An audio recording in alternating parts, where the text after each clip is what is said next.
would you decide if an animal experiment should be allowed or not? One way is the Bateson Decision Cube, named after Patrick Bateson, an English biologist.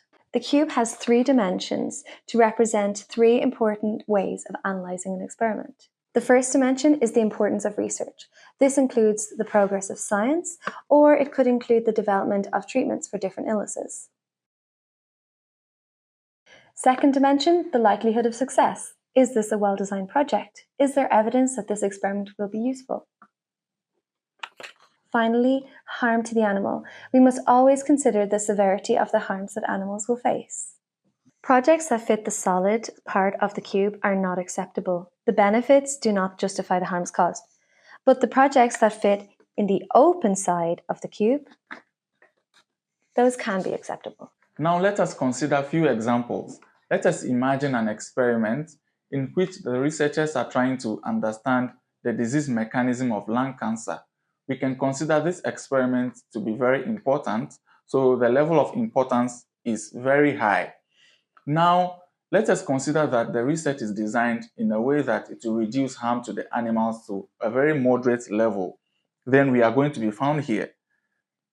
If the researchers are able to demonstrate that they can successfully complete this experiment and achieve the results, they have proved that the hypothesis is backed by scientific evidence and they have the facility and infrastructure, then we can say the likelihood of achieving the results is very high.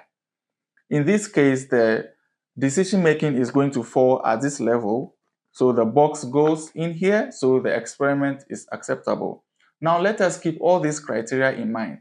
What if the scientists cannot demonstrate that the likelihood of this experiment remains high? What if it is low?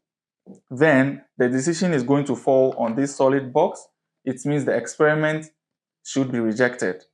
What if we reduce harm to the animals to a very minimal level and everything else remains the same? Then we are going to drop down here. So the decision making is going to fall in this space. So the experiment can now be accepted.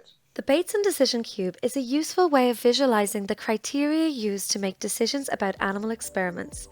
But in our project, we want to have a more detailed ethical discussion about what criteria are important to scientists, members of the public, and patients who may benefit from animal experimentation. If you would like to have your thoughts heard, please complete our survey using the QR code here. Thank you.